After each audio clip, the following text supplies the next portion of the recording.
Doctor, en este momento.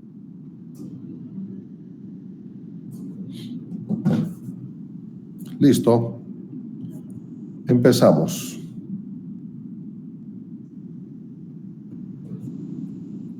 ¿Se ve, jóvenes? Doctor, perdón que lo moleste. Sí. Quería consultar. Sí. En este momento está habilitado para que todos entren sin restricción ya de horario. ¿Quiere que corten el acceso sin autorización? No, que entren nomás, todos. Perfecto. Queda Gracias. abierto entonces. Listo. ¿Se ve, verdad? Sí, doctor, se ve. Sí, doctor. Partimos. Entonces, el orden de los factores no altera el producto y el que sabe, sabe, ¿no? Y el que no sabe se queja. Ah, no, pero primero dijo vía aérea. Me interesa.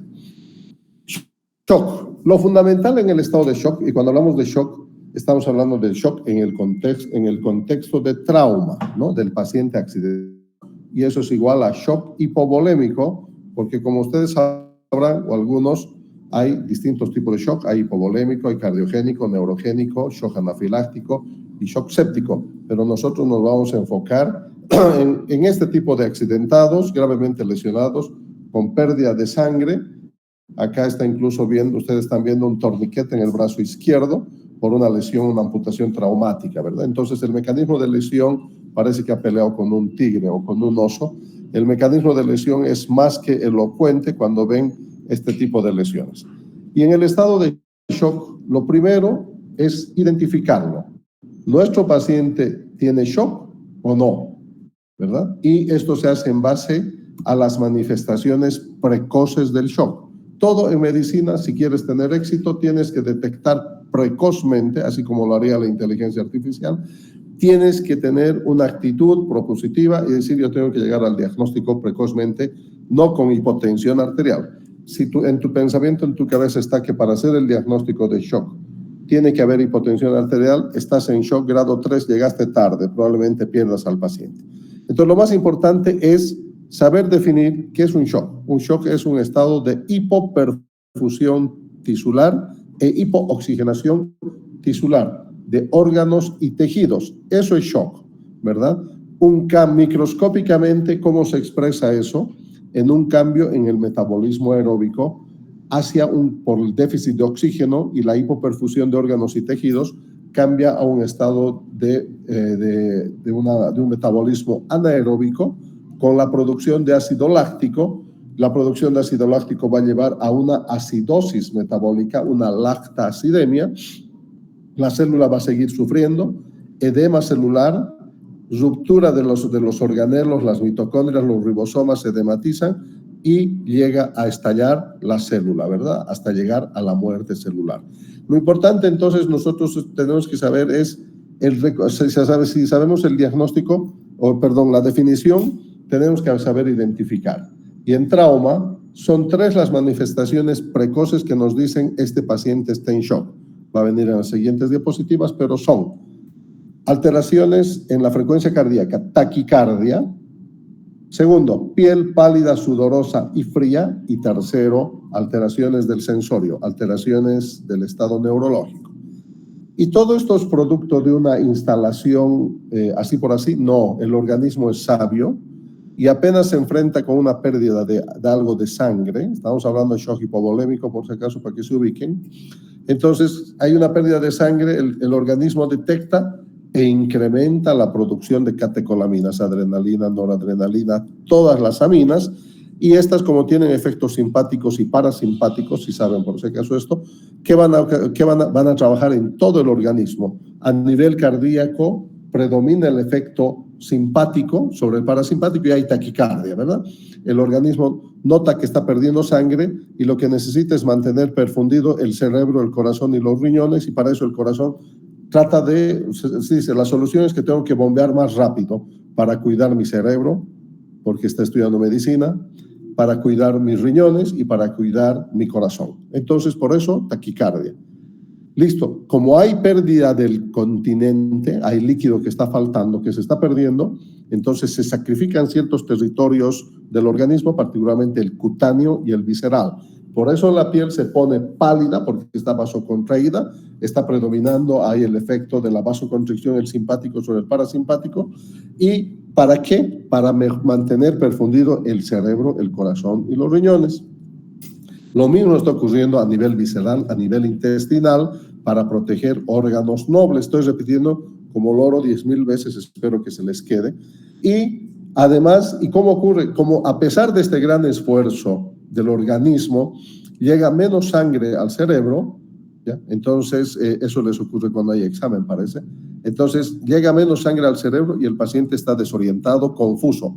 Esas son las 3 manifestaciones precoces. Si ustedes ven a un paciente accidentado y que está taquicárdico, piel pálida, sudorosa y fría y confundido, ese paciente está en shock hasta que se demuestre lo contrario. Hoy vamos a aprender a aplicar los principios del ATLS para el manejo de un paciente traumatizado con las prioridades, ¿verdad? Vía A, vía aérea permeable con control de la columna cervical. Vamos a reconocer los signos y síntomas precoces de un estado de shock. Va a evaluar el caso de un paciente, acuérdense el caso clínico de ayer, y determinar las posibles causas de shock. Discutir los cambios que podrían verse en la evaluación inicial de un paciente en shock, manifestaciones precoces. Evaluar la eficacia del manejo inicial con líquidos en el paciente en shock. 9ª y 10ª edición, estamos hablando de hipotensión permisiva y la resucitación balanceada. Nuevos conceptos, nuevos no, o sea, para mí nuevo es que lo que ha pasado hace un mes. Esto estamos hablando la edición 9 hace 10 años, la edición 5. Estamos hablando de 10 años atrás, de que se viene hablando en el mundo entero, ya está prácticamente ya dejándose de lado. La hipotensión permisiva sí se maneja, la resucitación balanceada está entrando en desuso, y vamos a discutir el impacto de los factores especiales de pacientes en el manejo del shock, embarazadas, adulto mayor, atletas, niños, ¿no? Caso clínico. Esto es un escenario en desarrollo, no se olviden. 80 años, varón, accidente automovilístico a baja velocidad. Ese es el mecanismo de lesión. Y con eso es suficiente, sí, jóvenes. El que sabe, sabe. Lesiones, ninguna reportada. Acuérdense que los que reportan son los paramédicos, los bomberos, los que han recuperado. Signos y síntomas, el MIST, ¿verdad? Estamos hablando. El MIST es en inglés el injury, ¿verdad? De eso estoy hablando. L, lesiones, que ustedes van a ver MIS o L. Paciente está confundido, ole, pero tiene 80 años. Puede estar golpeado de la cabeza también, ¿verdad? Y tratamiento ha sido llevado a emergencia por los paramédicos. Punto. Eso es todo lo que tenemos y con eso tenemos que saber trabajar, ¿verdad? ¿Cuáles son las posibles razones de la confusión del paciente? Ya empieza, dijimos, 80 años.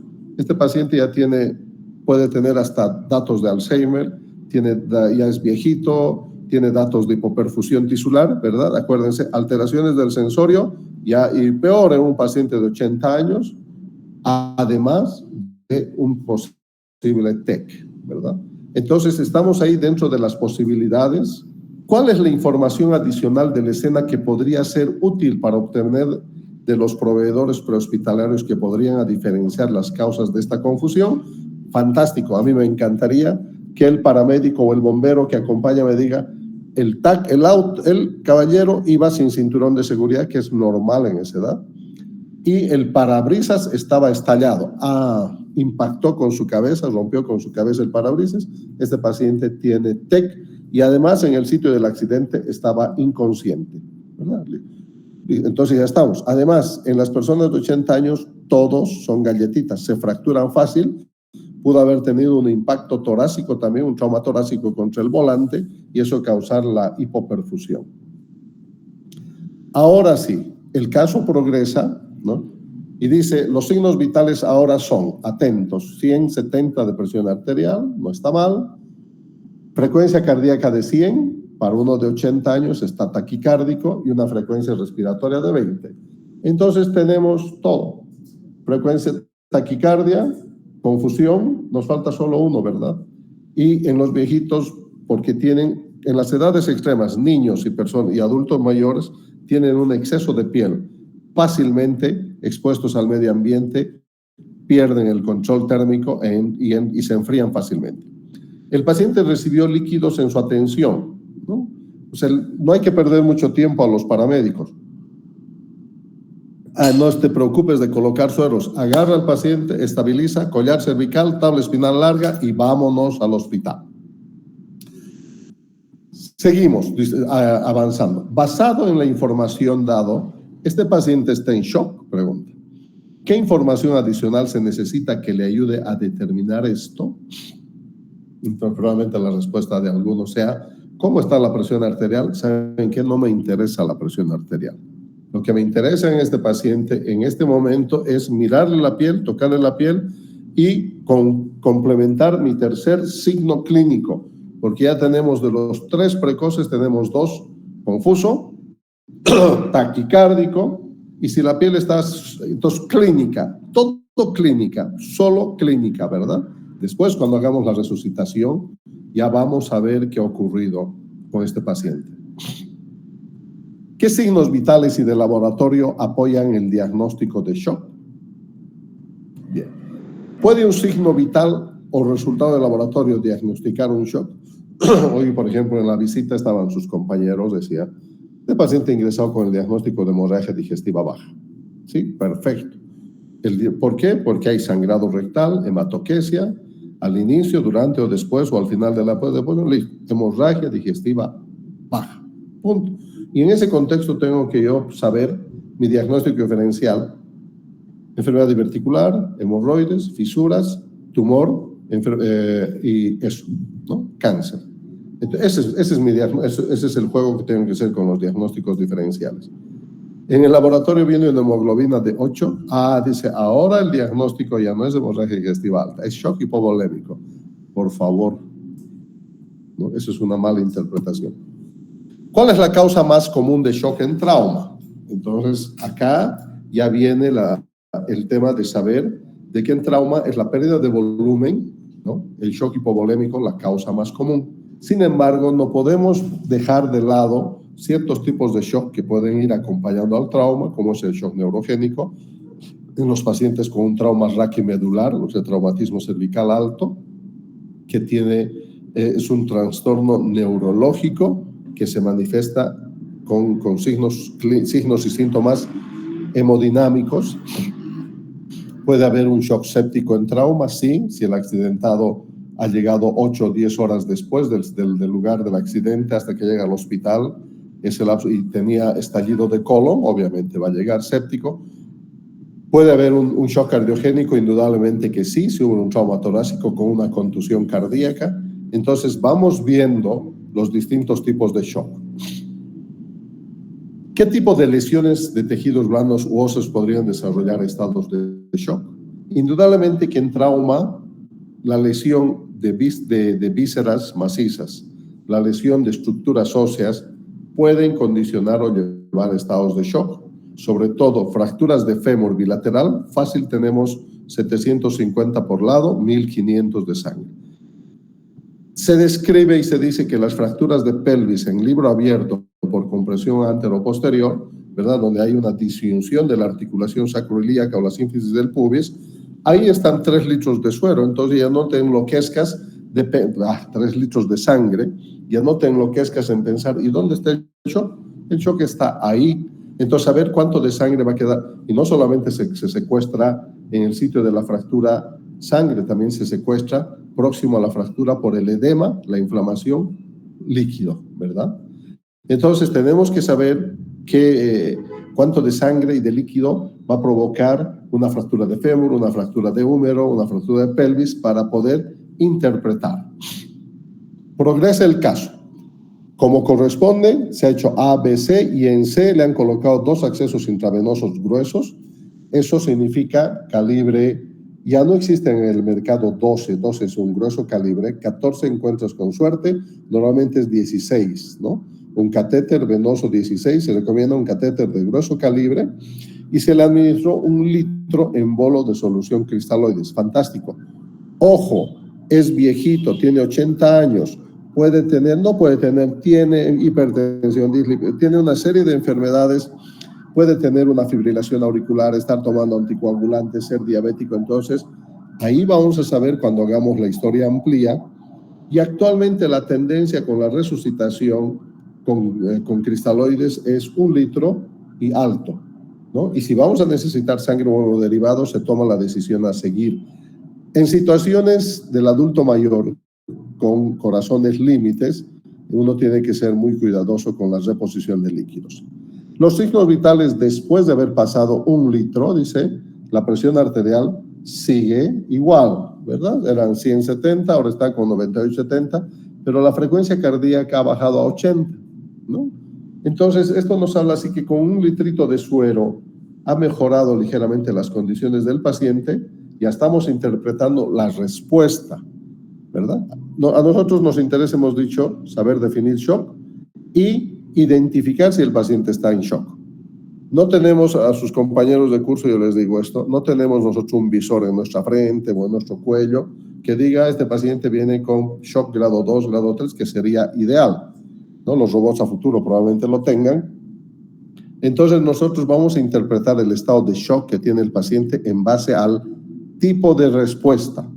Este es un paciente respondedor que con 1 litro de cristaloides ha ido mejorando, por lo tanto, tuvo un shock grado 1. Entonces uno saca conclusión posterior durante el debriefing, en la reevaluación final.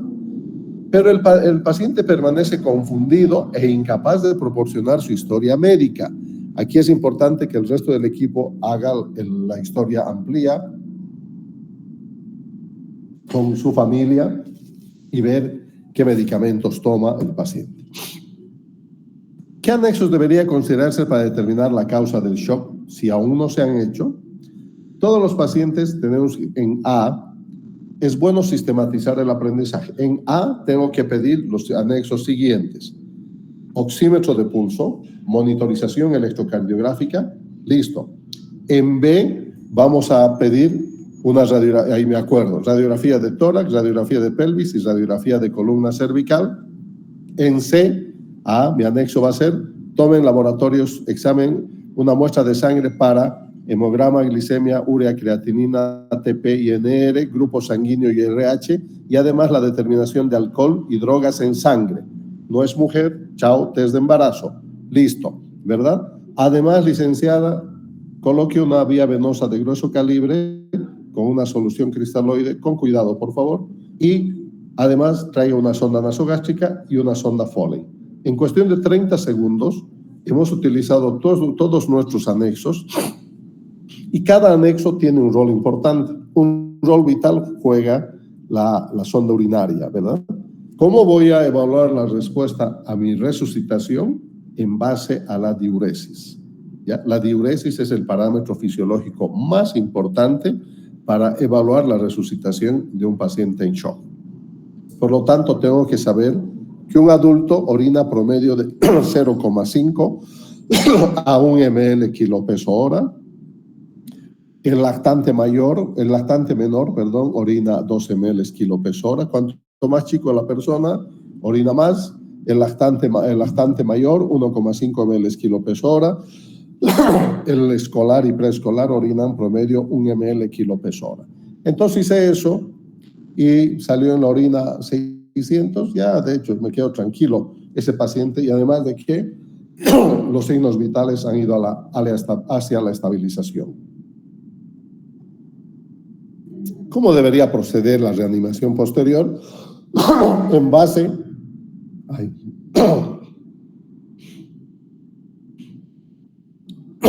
miércoles.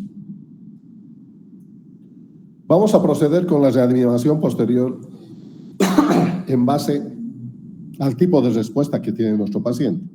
En los respondedores prácticamente vamos a ir frenando el suministro de los líquidos, pero van a haber un tipo de paciente que entre tanto va suministrando cristaloides, coloides, sangre y hemoderivados, mejora su estatus hemodinámico.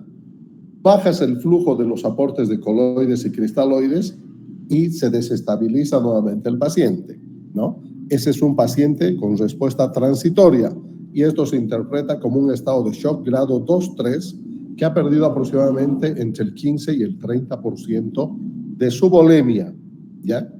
Y el tercer grupo de pacientes, los no respondedores, son aquellos pacientes que a pesar de haberlo puesto cristaloides, hemoderivados y sangre, continúan en estado de shock permanente. Esos pacientes ya tienen que estar camino a quirófano, camino a la UCI porque están graves y esos son el grupo de pacientes no respondedores, y ese grupo de pacientes están en shock grado 3, 4. Eso significa que han perdido aproximadamente en más de 2.000 ml de su volemia.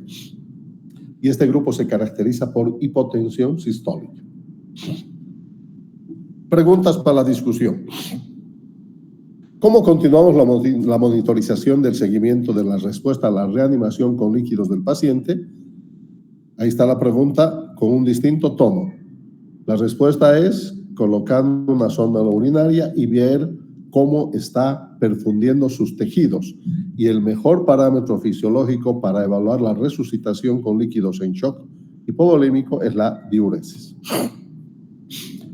La radiografía de tórax muestra múltiples fracturas costales, lo dijimos, los mayores se fracturan con un soplido y un gran hemotórax derecho, ¿verdad?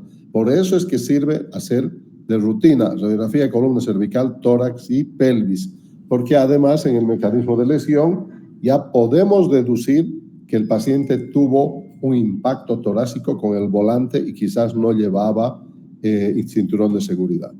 Uno de los componentes del team hizo la historia amplía, alergias, medicamentos, patologías, libaciones y ambiente, eso es amplía.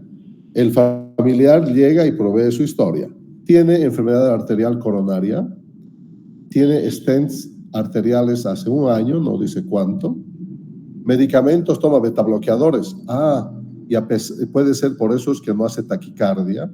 Está tomando el clopidogrel, que es un antiagregante plaquetario, como la aspirina. Hay aspirina, mira, toma, está acá duplicando, está aumentando el riesgo de sangrado. Probablemente por esto, porque solo la aspirina es suficiente como antiagregante plaquetario, 100, pero si le estás dando clopidogrel, algo le ha pasado a su cardiólogo, es mucho, entonces con un pequeño golpe, y ahí está la explicación también del hemotórax, ¿verdad? Entonces todo tiene una interpretación, no solamente la contusión.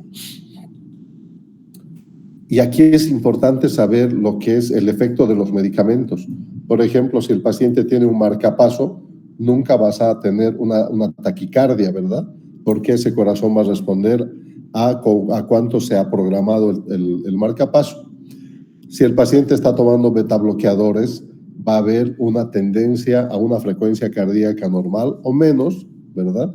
Y tenemos que tener en cuenta mucho esto para tomar las decisiones. ¿Qué preocupación se presentan con los antiagregantes plaquetarios? Me preocupa más esta combinación que puede suceder, ¿verdad? Él estaba con su cardiólogo que le dio clopidogrel y le dijo, suspenda la aspirina. Fue al cirujano vascular y le dijo, tome la aspirina, porque no sabía que le habían cambiado al clopidogrel, y el paciente no comunica que le habían cambiado su cardiólogo al clopidogrel, tome aspirina, listo. Entonces él toma las dos cosas y está súper anticoagulado, antiagregantes plaquetarios, y va a sangrar con facilidad. ¿Qué condición médica podría impactar en la respuesta posterior del paciente al shock? Porque además tiene una enfermedad coronaria de base, con un infarto y un stent, y tuvo un impacto torácico con un hemotórax, ¿verdad? Entonces, eso también pudo haber provocado una contusión miocárdica, y obviamente en este paciente en el electro podemos tener supradesniveles del ST como reflejo de enfermedad coronaria, las CUS antigua, o los supradesniveles por una contusión nueva. Vamos a la conclusión del caso. Se inicia transfusión plaquetaria, se colocó un tubo pleural derecho que drenó, obviamente se ha suspendido el clopidogrel y la aspirina, un tubo pleural derecho que drenó 750 ml. El gasto posterior es de 50 ml en 2 horas, o sea, vaciamos todo, no hay una sospecha de una lesión mayor. Preguntas.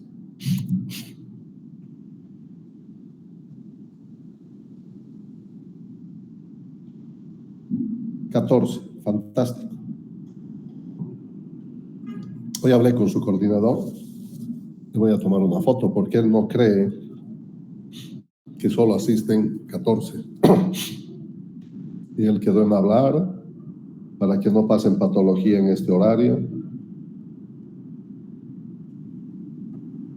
Pregunten, jóvenes.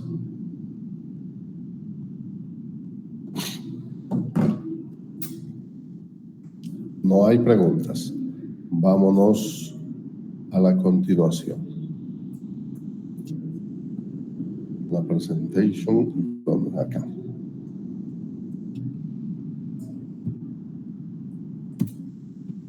Bueno, entonces, al final de esta discusión, todos los estudiantes deberían ser capaces de aplicar los principios del ATLS para el manejo de un paciente traumatizado en shock. O sea, saber definir un shock, identificar si el paciente está en shock e iniciar una resucitación en base a manifestaciones precoces, signos y síntomas de shock, taquicardia, alteraciones del sensorio, piel pálida, sudorosa y fría. Evaluar el caso de un paciente, como lo he hecho, para determinar las posibles causas del shock en el paciente. Además, había un hemotórax. Discutir los cambios que podrían verse en la evaluación inicial de un paciente en shock, asociado a su grupo etario, comorbilidades, medicamentos que toma, la eficacia del manejo inicial con líquidos en el paciente con shock. Acá te está preguntando, ¿qué tipo de respuesta tuvo tu paciente con la resucitación de líquidos? Respondedor, transitorio, no respondedor, y discutir el impacto de los factores especiales, mujeres embarazadas, niños, adulto mayor, atletas. Resumen, la hemorragia es la causa más común de shock en trauma, no se olviden. Pueden haber los otros tipos. Ningún laboratorio es capaz de hacer, no esperen hacer el diagnóstico. Ah, cayó la hemoglobina, ahora sí está en shock. No, es la clínica, el mecanismo de lesión y la clínica. Una pérdida masiva de sangre podría producir solamente un mínimo decremento en la hemoglobina y hematocrito. El cambio en la hemoglobina y hematocrito se van a reflejar recién después de 12 a 24 horas de ocurrido el incidente. Un daño mayor a tejidos blandos y fracturas pueden ser asociados a una hemorragia significante. Lo que les dije, fractura bilateral de fémur, 1500 más el edema, estamos hablando de 2000 de líquido secuestrado. La respuesta inicial del paciente a los líquidos ayudará como guía de la terapia posterior, ¿no? ¿Cómo interpreto esta parte? ¿Cómo responde mi paciente al uso de cristaloides? Si es un respondedor, paro. Si es un respondedor transitorio, cristaloides, coloides, sangre y hemoderivados, urgente la evaluación por los especialistas. Si es un paciente que no responde, ya tiene que estar en camino a quirófano o a la unidad de terapia intensiva. Una variedad de condiciones especiales podría afectar la respuesta del paciente al shock y al manejo. ¿A qué hace referencia esto? El adulto mayor en general tiene una respuesta fisiológica pobre, es sordito, ve menos, sus reservas fisiológicas de catecolaminas están disminuidas, sus vasos, sus arterias y venas, sus arterias están ateroescleróticas, ya no responden con la flexibilidad de siempre, tienen hipertensión, dislipidemia, diabetes, enfermedad coronaria, como este paciente, toman betabloqueadores, tiene marcapaso, toma antiagregantes plaquetarios, toma clopidogrel, toma aspirina. Entonces, todo eso es importante. La mujer joven está embarazada con embarazo del tercer trimestre, 32 semanas de embarazo y tuvo sangrado genital, accidente a un niño, la reserva fisiológica en los niños es inmensa y puede perder hasta el 50% de su volemia y recién manifestarse, y el atleta tiene una gran reserva fisiológica. Preguntas, entre tanto, cambio de presentación.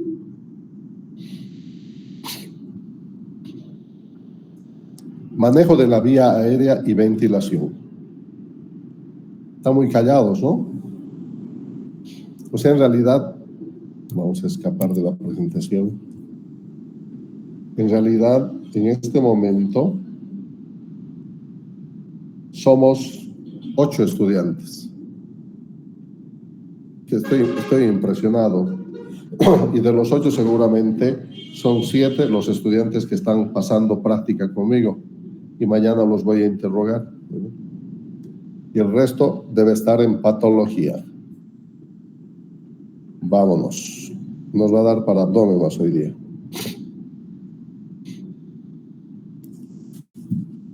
La prioridad fundamental, inicial, en el manejo del paciente con trauma es A, vía aérea permeable con control de la columna cervical.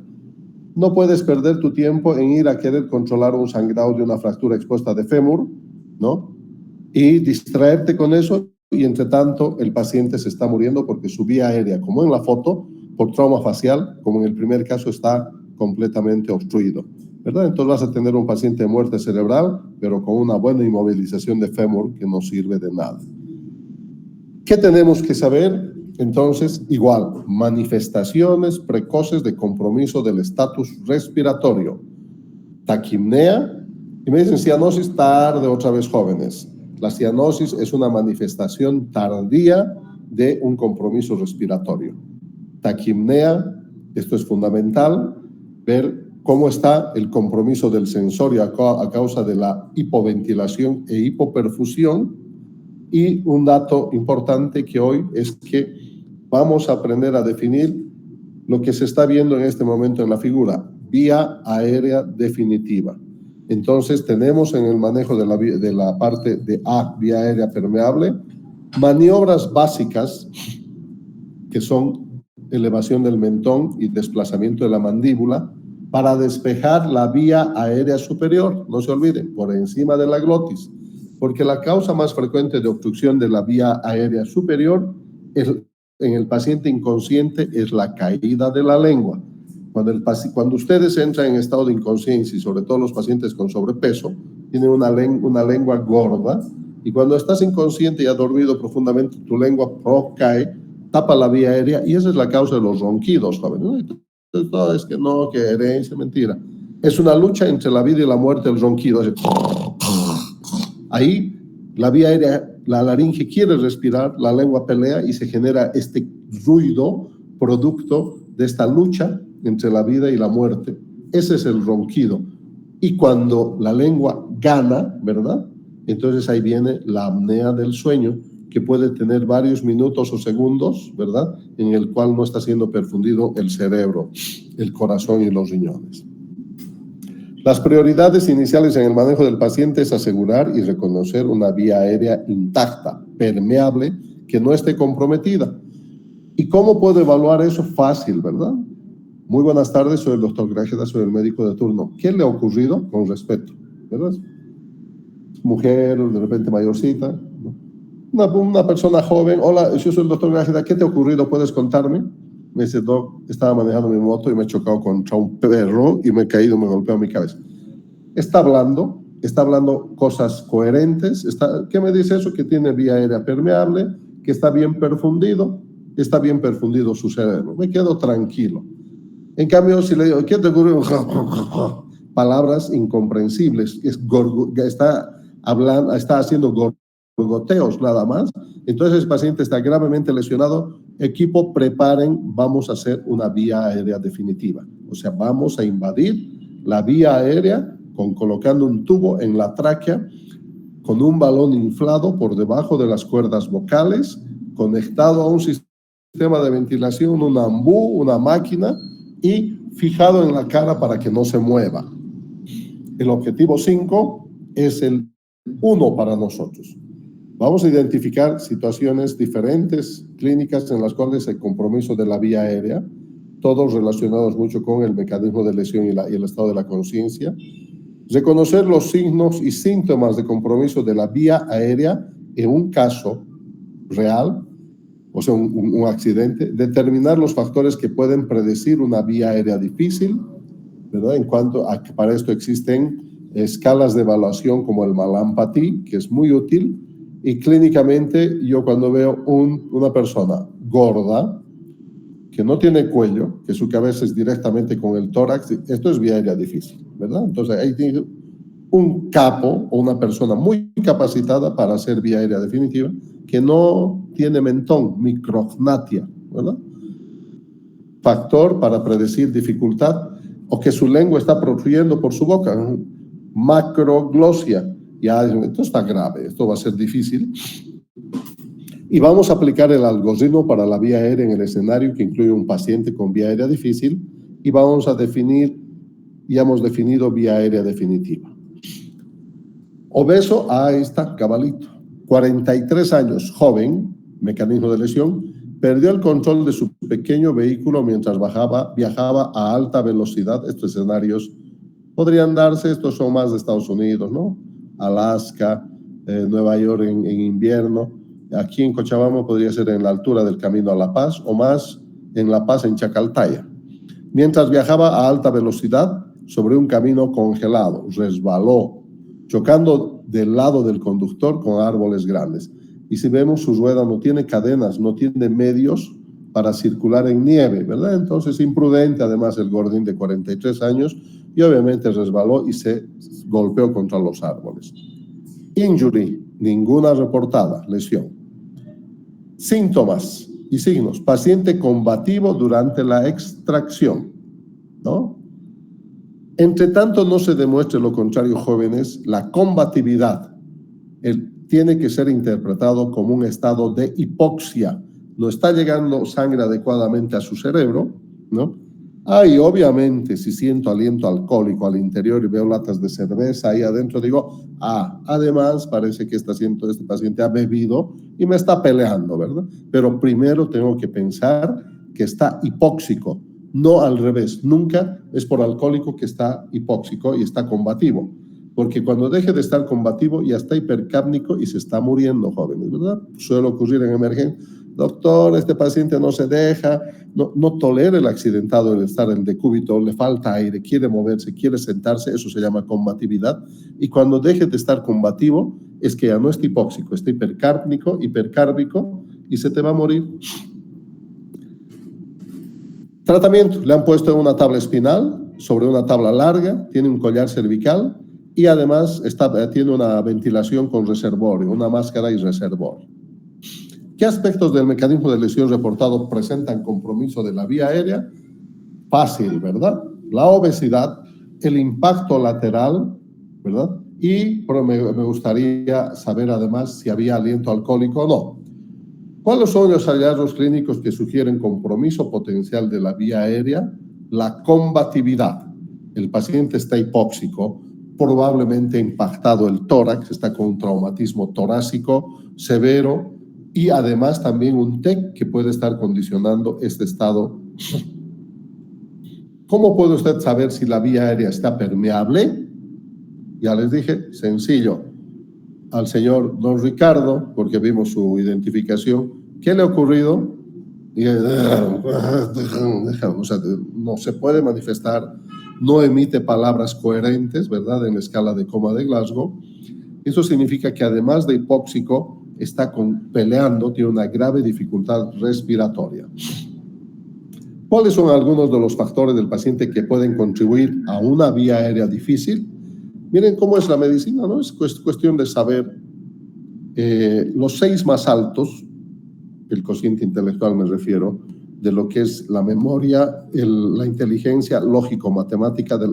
Hay 8 inteligencias, por si acaso, jóvenes, ¿no? Y la más testeada con el cociente intelectual es la lógico-matemática. 160 es eso tenía, obviamente en esa época no había esta forma de evaluar, pero después lo hicieron a Darwin, se me ha ido. Y uno de los que está viviendo ahora, que tiene el mayor CI, es Elon Musk, jóvenes, tiene 156 de cociente intelectual, ¿verdad?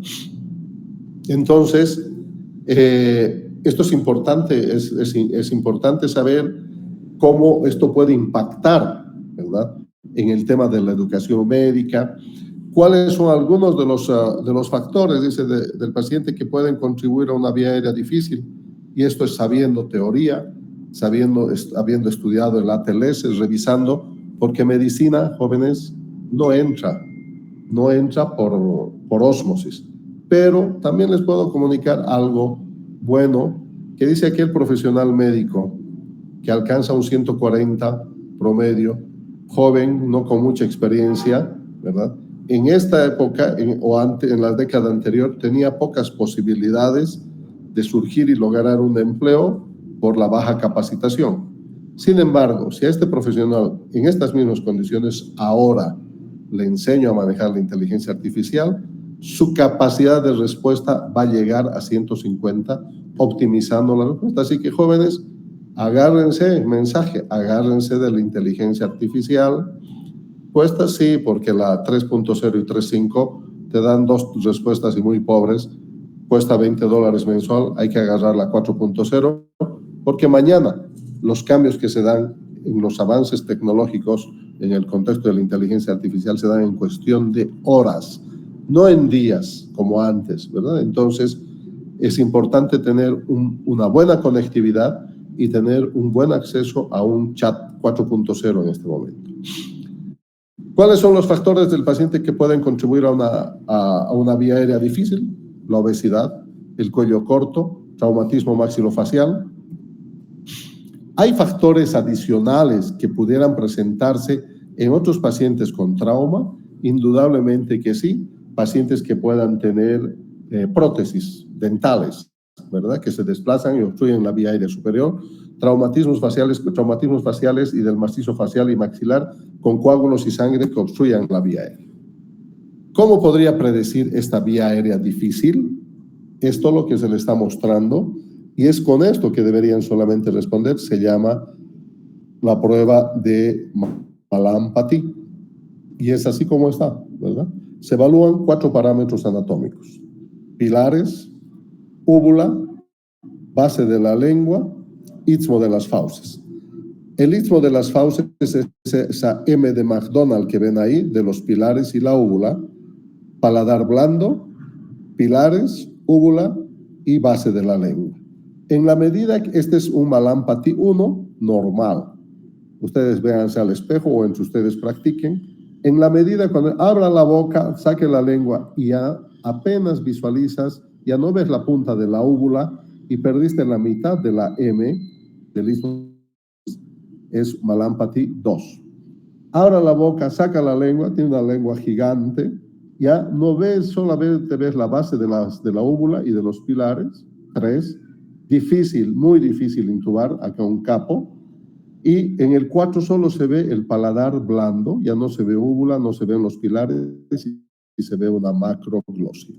Entonces, estos factores, además a esto agregarle mentón retraído, pequeño retráctil, o sea, una micrognatia, un paciente que no tiene cuello, ¿verdad? Es gordito, que es cabeza y tórax.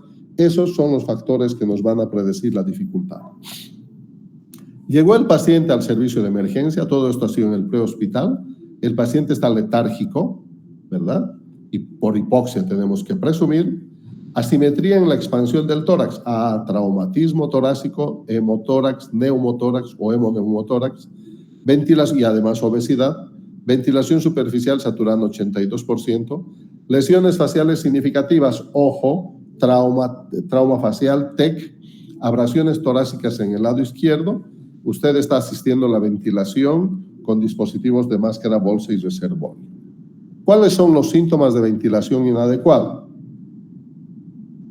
La saturación baja, la expansión torácica asimétrica, ¿no? Eso nos está hablando.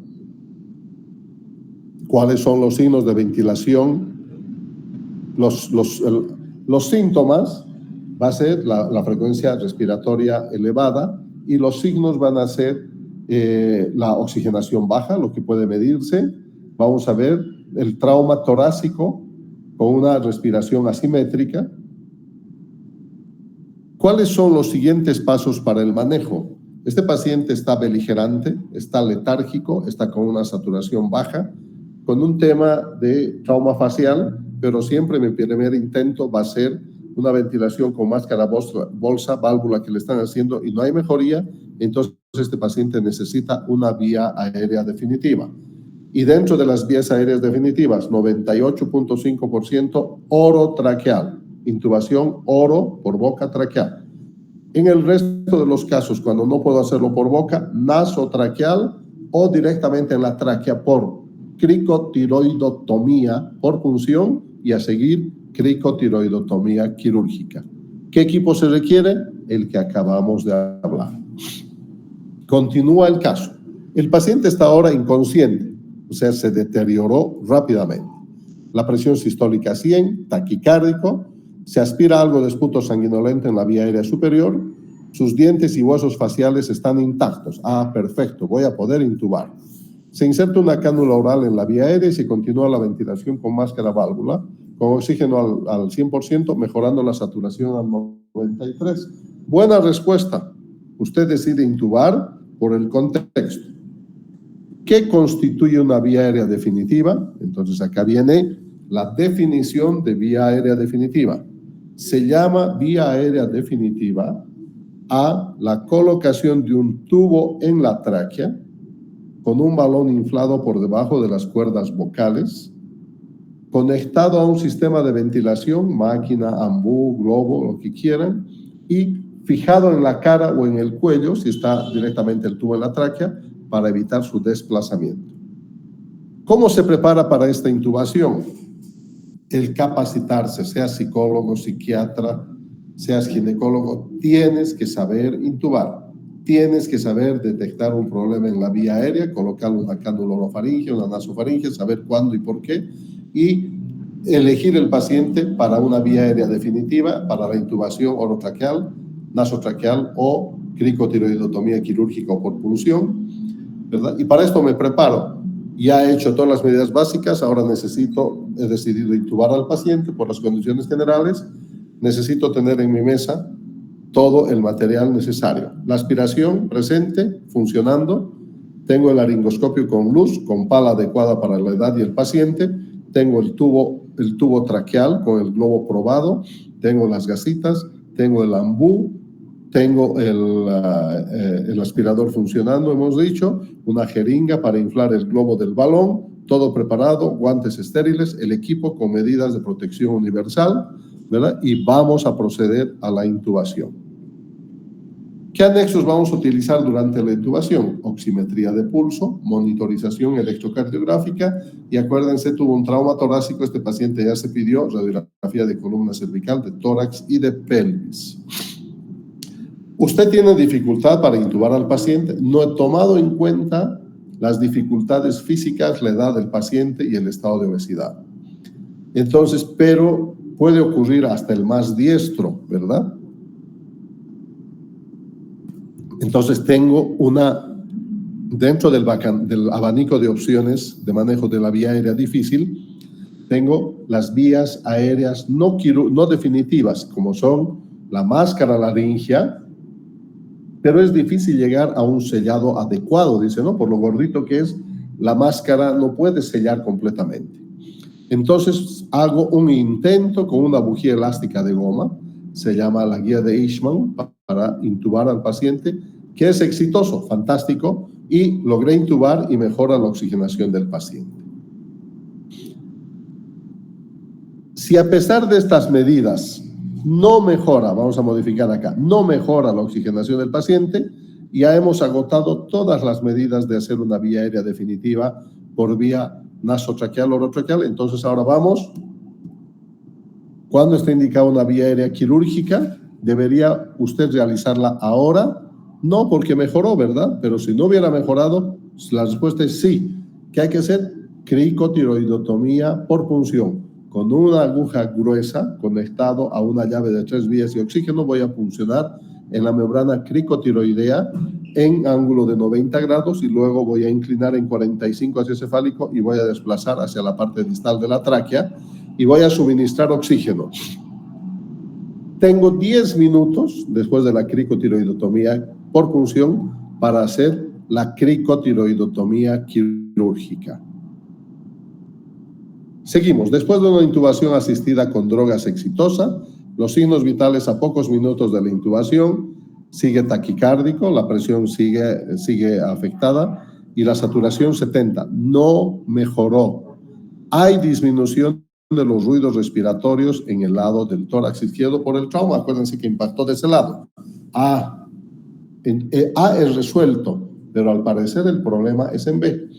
Inspección, hay erosiones en la parrilla costal izquierda, dijeron. Crepitación ósea, probablemente está haciendo un neumotórax al paciente que vamos a ver en la radiografía. ¿Cuáles son las posibles causas del deterioro del paciente? La presencia de un trauma torácico asociado a un neumotórax simple o un hemoneumotórax. ¿Cómo usted puede diagnosticar y tratar las posibles causas? Fácil. Por la clínica, inspección, palpación, percusión, auscultación. Licenciada, quiero ver la radiografía de tórax en este momento. Conclusión del caso. Se descubrió se descubrió una intubación del bronquio principal derecho. Suele ocurrir que el tubo lo desplazaron demasiado y por la anatomía de la tráquea y la división a nivel de la carina, el bronquio fuente derecho es como una especie de continuación en ángulo de la tráquea. En cambio, el bronquio fuente izquierdo es angulado. Por lo tanto, el tubo va y se mete a la vía hacia el bronquio fuente derecho y era la causa de la no mejora en el estado respiratorio del paciente. Retiramos 3 centímetros hasta que el balón choque o se tape, encuentre un stop en las cuerdas vocales y el paciente mejora significativamente. Los signos del paciente regresan a lo normal y se completó la revisión primaria con B, con C, con D y con E. Preguntas, jóvenes.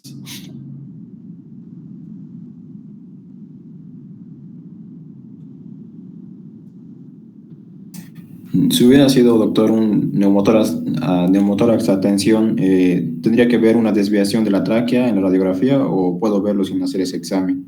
Clínicamente hubiéramos detectado. ¿Ya? La pregunta es muy atingente porque clínicamente a la inspección hubiera visto un hemitórax izquierdo más abombado que el derecho, hipersonoridad a la percusión, ausencia de los ruidos a la auscultación, y si pido radiografía de tórax, hasta que ven el rayos X portátil o lleve ese rayo, se va a morir el paciente. Cuando está sospechando neumotórax a tensión, mecanismo de lesión, clínica, tratamiento en ese momento, aguja en el segundo espacio intercostal, línea medioclavicular, ¿no? Y se desinfla como una pelota. Dejas eso y vas y colocas un tubo en el quinto espacio intercostal, línea axilar anterior, y después viene la radiografía para ver la reexpansión pulmonar. El diagnóstico es mecanismo de lesión, clínica. Me puede llevar a una confusión, un taponamiento cardíaco que tiene la tríada de Beck para hacer el diagnóstico. Esto es clínica y es saber. ¿Qué más? Porque si dices, yo estoy sospechando que tiene un neumotórax, atención, voy a pedir una radiografía, vas a tener una linda radiografía con neumotórax a tensión, la tráquea desviada a la derecha, el pulmón colapsado, el mediastino desplazado y el paciente muerto. Entonces, el diagnóstico es clínico y las medidas se toman en ese instante. ¿Qué más? Ya no da para trauma de abdomen, así que mañana vamos a hacer trauma de abdomen, de tórax y TEC probablemente, jueves. Viernes quemaduras, músculo esquelético. Sí, hasta el martes terminamos.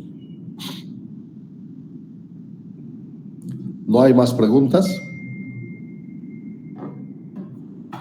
Ha sido un placer. Nos vemos mañana. Les van a pasar el código y vamos a ver mañana temprano. Me carga lo quejumbrosos y mentirosos que son. Mañana entonces vamos a ver, el orden no importa, pero va a ser capítulo, hoy digamos 1, 2, 3, va a ser el 4, 5 y 6 listos. El orden ahí lo definimos. Hasta mañana, que descansen.